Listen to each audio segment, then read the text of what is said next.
walaal hana dhaafin waxaan ku haynaa sheeko ama qiso aad ka nixi doontid oo haysata qoys Soomaaliyeed oo ku nool magaalada Garbaharey qof kasta oo damiir Soomaalinimo mid insaannimo iyo mid muslimba uu ku jiro waxaan ka codsanaynaa inaad sheekada nala dhammaysataan dhibaatada iyo waxa qoyskan haysta oo halkan soo istaajisan aad nala ogaataan nala soco fadlan walaal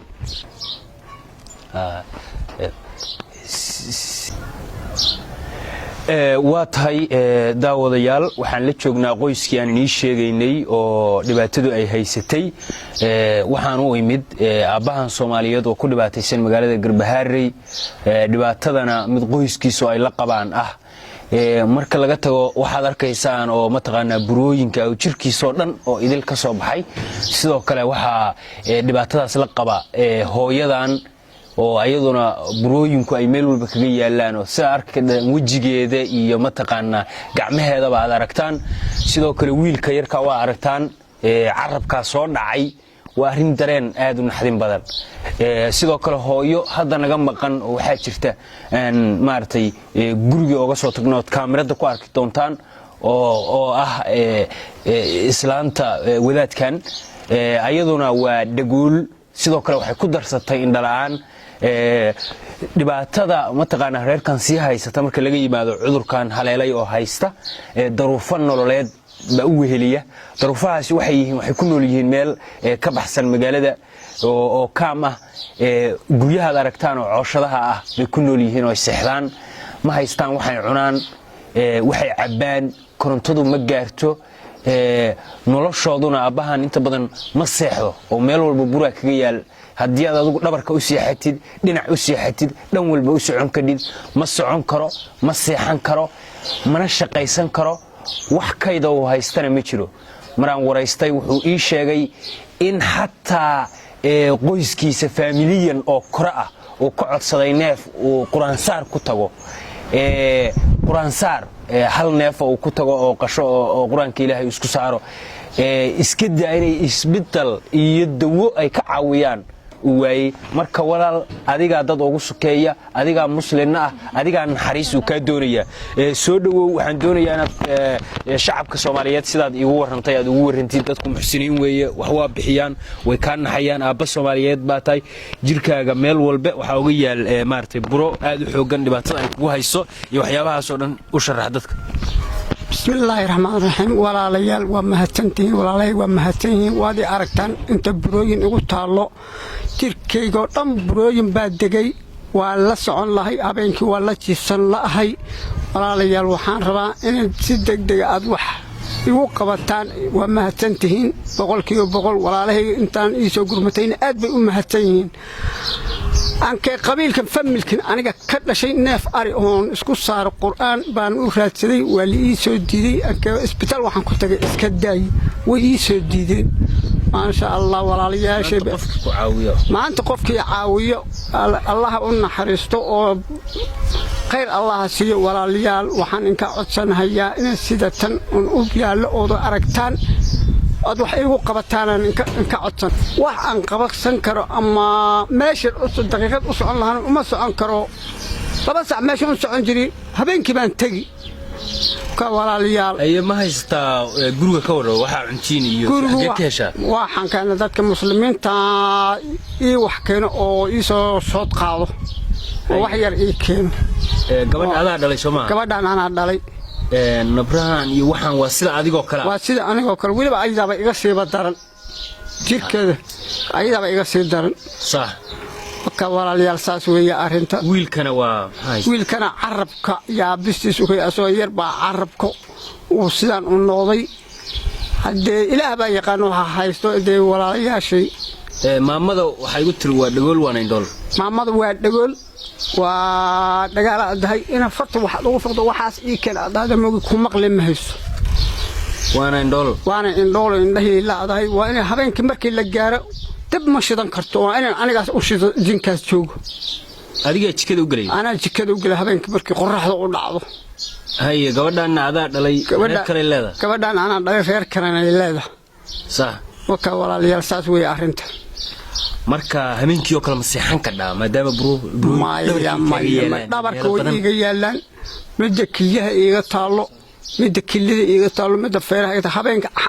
yoonka xal ah ma ana hurdi intan hurday inta soo jeeda badnay صح وكا walaalayaal waa sidaas arinto waa ka siixan waa ka socon mana dhiman mana nooli وكا saar weeye walaalayaal xagga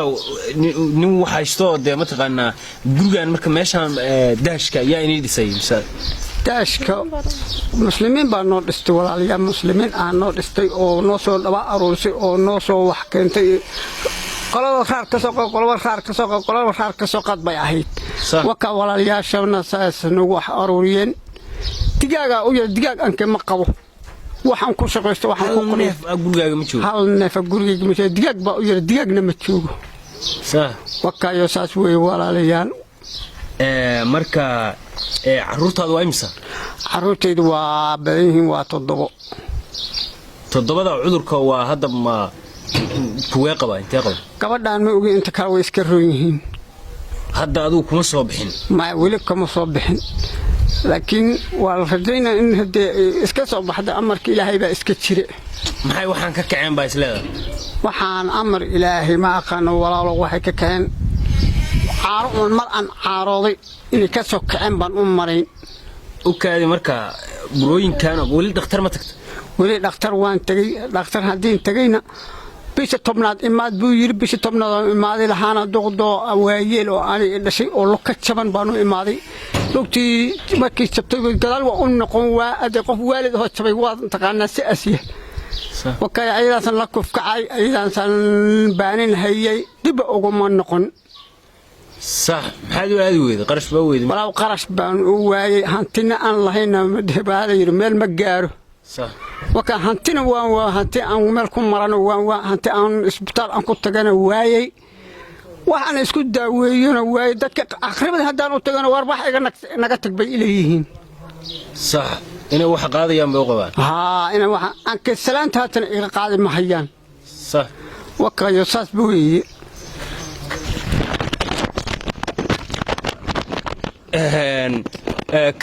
wuxuu ahaa aabihii Soomaaliyeed oo ka wareysanaynay bal dhibaatada haysata oo arkaysaan jirkiisu soo yahay dadka ma taqaana familkana cidna ima timaado cidnana ima soo booqato cidna wax iguma tartuu yiri waxaan dad yar oo xusiniin ahayn nabraha iyo jirka iyo waxa ku yaalana waad arki ka dhaano jirkiisa de waa sida uu yahay mana dhiman mana nooli buu yiri marka waa arin kulay ummadda Soomaaliyeed buu ka sugayaa sidoo kale soo dhawow walaal dareenkaaga walaal anu sidoo kale ayaan ahay maxaan ku dhahay hurooyinkan anaga jirkayga meelina ku oolan mala waxaan ku dhahay waxaan u haysto oo hadda maxaan qarashna ma haysto kurayaro anigu dhalayna sidoo kale carabka ka yahay qarashan taa aan ku geeyana ma haysto meel baadiya ma iska deganahay waa wiilka abiina waa nin weeyelo asagana wuxuu ma haysto waxaan de haysano isbitaal ku tagnana ma haysana sidoo kale taan wadanahay annagana waan wada xanuunsan السلام عليكم ورحمة الله وبركاته. محمد الصومالية كعدسانيسا. محمد الصومالية محن كعدسانينا إني وحنا قبتان سيدنا هاي وي أركان إني وحنا قبتان ولا الله نوي ويمهتسينين كون ويمهتسينين ولا الله أنا كلنا ويمهتسينين أنا قلنا إني وحنا لا قبتان رسالنا هاي نوي أركان وحنا أنت سيدنا هاي ومعنا قرش أمام فوقلنا أم الداوين نقصين هاين سيدا سبندونين أنا قلنا. waa tahay daawadayaal haddaba waad aragtaan qoyskan Soomaaliyeed sida uu dhibaataysan yahay iyo kelmadaha maartay ay adeegsanayaan oo ma taqaana runtii qeyraba igaliyo naxdin igaliyay aabaha iyo gabadha iyo waa family wada xanuunsan weey qofku xanuunkiisa waa la tacaali karaa laakiin waxa kaga sii daran xanuunka awlaadiisa awlaadadu haday ay si xanuuntana waa xanuun kale marka hadda waxaan tegaynaa oo aadaynaa gurigii ay ku noolaayeen qoyskan si aan u soo ogaano xaaladda dhabta halka ka jirta walaalayaal waa aragtaan gurigu soo yahay gurigaas yarka oo cooshadaha ka samaysan bay ku nool yihiin qoyskaas iyagoo fara badan oo waxba haysan habeenkiina sida uu odagu ii sheegay maamadu horta indhamale oo wax yar oo maartay aan waxba iftiin yar aan waxba laga arki karin hal ilaah baa xogaa ay wax yar ka arki kadhaa sidoo kale waa dagool aabuhuna inta artay oo buraaba ku yaal ilaahay baan ku dhaartay oon wax ii dhadhamayo ma leh markaan u tagnay aabbuhu wuxuu inoo sheegay sidii horoo la ii duuban jiray baad kolley ii duubanaysaana ii duubtoo iga taga marka waxaan nidhi wallaahi annagoon wax kuu wadin oo ummaddii soomaaliyeed xataa haddii aan wax ka keeni weyno annagaa kuu maqan annagaa kuu maaragtay kuu adeegayno ummadda soomaaliyeed kuu dhexgeli doonna waa ku imaan doonna annagoo wax u wadna waanan u imaan doonnaa walaalayaal kuwaan ku tashanayno waa adinka adduunkana wax maaragtay la bixiyo waxaa ugu wanaagsan sadaqada midda la yidhaah sadaqada xataa malagu waa ka xishooda qof sadaqa bixiyey maalkaagaa ku bulaalayo cimrigaagaa ku siyaadayo caruurtaada iyo awlaadaada iyo cid walba waa kugu barakoobaysaa walaalayaal waad seexataan sariiro wanaagsan baad ku seexataan kuwaan kuma seexdaan dhan walbaad isku rogrogtaan jirkaad naashnaashataan kuwaan bulo bay ka qubaysan laayihiin jirkooda hal meeloo u fiyow male gabadhuna dee ma muuqaalkeeda ma soo gudbin karno waa ka nabara badantaha odagu maadaama ay qof dumara tahay odayguna dee jirkiisoo dhan hal meel oo fiyow male ilmaha yarkaa waa sidoo kale asna carabkiibaa soo dhacayoo wax uu cuni karo ma leh waxay cunaan oo oon u ahna waa waxa dadka deriska ah ay u keenaan koomba misiga ah dad ku nool weeye waa odaguna wuxuu ii sheegay inaan waxba jirkiisa xataa gudaha ay buro maartay ooga taallo aysan waxba aysan ka degi karin cuntooyinka waaweyn uusan cuni karin waxay u dhimayaan caana booro waxaan hayn inaysan ka degayn buu ii sheegay caana boorona waa artay daasadii baa $10 ma garad reerkaana koomba qabardi abayba quutaanba maxaa daasad qiimaha ay tahay ay joogto walaalayaal haddaan xataa isbitaal u qaadi weyno bal noloshooda iyo waxay ku noolaan lahaayeen aan ka shaqeyno reerkaas aad baa u mahadsantihiin waxaad ku soo hagaajin doontaan annaga si wanaagsan u gaar lambarada aan shaashada ku soo qornay ayaad ku soo hagaajin kartaan oo ka soo wici karnaan wixii aad u haysaan $1 haday tahay ayadaad ugu maartay ugu soo hagaajin doontaan aad baad ugu mahadsantihiin walaalayaal aan iscaawino dad muslim aan nahay بسم الله الرحمن الرحيم الحمد لله رب العالمين والعاقبة للمتقين ولا عدوان إلا على الظالمين وصلى الله وسلم على سيد المبعوث رحمة الله وبعد ولا ليال سيدا وجوتان قوس كان مسلمين تا oo kaamirada aan ku soo bandhignay wadada aad u dhibaataysan waxa jirkooda ka muuqdo iyo xanuunka jirkooda ka muuqdana waa arkaysaa ninkan odayga ah muddo 40 sano ay waxaan ku yaalaan ma seexdo dhinaciisa dhulka ma qabto dhan uu isku gadinay ma dhan walba barooda uga taalo maamada u weelhayso oo qabo guriga joogtana waa maamo dhagoola indhahana la wiilkan yarka iyo maamadan asaga dhalay ayadana sida ninkan jirkiisa wax ka muuqdo dhan baa ku yaalo wiilkana carabka oo yaalaan marka waa qoys runtii aad u dhibaataysan hadana waxa uu heliyo duruufta nololeed oo cid kaalmayso ilaahay burta ma jiraan cid kaalmayso oo ilaahay burta ma jiraan waa dareemi kartaa qoys xanuunkan iyo dhagool iyo indha guriga islaan dhagool oo dhagahala indhahana la gurigiina ay u walhayso odayga waxaan ka muuqdaan oo xanuunka jirkiisa ka muuqdana uu yahay ninka shaqeynaya oo nolosha guriga laga rabo cid kaalmeynaysa jirin cid soo booqonayso salaamayso u dhawaanaysa jirin ayadoo laga baqayo cudurka hayo inuu gaaro oo laga cararayo oo qoyskiisii dadkiisii ehelkiisa uga fogaadeen ehel maanta in kaga sokeeyo iyo dad in kaga sokeeyo adinka muxsiniinta ma jiro iyo dad anaga nooga sokeeyo walaalayaal xadiiska nabiga wuxuu irhamu min fil ardi yarhamkum fis samaa qofkii maanta dhulka ooga naxariisto ilaahay subhanahu wa ta'ala samada ayuu ooga naxariisan doonaa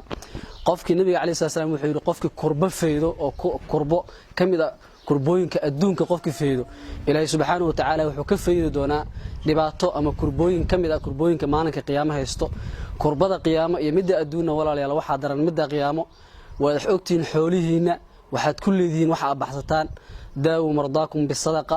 nabiga kaleey salaam wuxuu leeyahay dadkiina jiran ku daaweeya sadaqada walaal maal ma nuqsaamiso wixii aad maanta la baxdaan oo wax in ka horeeyo maalkiina waxa hubaal ah maal kaydsamaya ma jiro wuu baxaya soo ku baxabo laakiin inuu wadada wanaagsan ku baxo dadka loogu talagalay waa dadkan in anaga aan seexan karno oo cuni karno oo cabbi karno